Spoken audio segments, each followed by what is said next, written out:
পুজোর সময় রোজ রোজ বাইরের খাওয়া খেয়ে খেয়ে না রিচ খেতে আর ইচ্ছা করছে না, তাই ডিম দিয়ে বানাবো একটা সিম্পল রেসিপি। এর জন্য প্রথমে ডিম আর পেঁয়াজগুলোকে একটু ভালো করে ধুয়ে নিতে হবে, তারপর ডিমগুলোকে সিদ্ধ করে নিয়েছি এখানে। এবার সিদ্ধ করা ডিমগুলোকে আমি মাঝখান থেকে কেটে দুভাগ করে নেব। এরপর গ্যাস জ্বালিয়ে তারপর একটা ফ্রাইং প্যান বসাবো। এখানে ডিমে আমি হলুদ আর লবণ মাখিয়ে নিয়েছি। এরপর প্যানে আমি তেল দিয়ে তেলটা একটুখানি গরম করে নেব। ডিমের এই রেসিপিটা আমার ভাত দিয়ে সব থেকে ভালো লাগে, তাই আমি পাশে ভাত বসিয়ে দিয়েছি।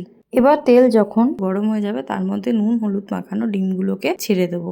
ডিমগুলো ভালো করে ভাজা হয়ে গেলে একটা পাত্রে তুলে রাখতে হবে। কড়াইতে আর একটু তেল দিয়ে কোচানো পেঁয়াজগুলো তার মধ্যে দিয়ে দিতে হবে। পেঁয়াজটা একটুখানি ভাজা হয়ে আসলে তার মধ্যে একটু কাঁচা লঙ্কা দিয়ে দিতে হবে কটা।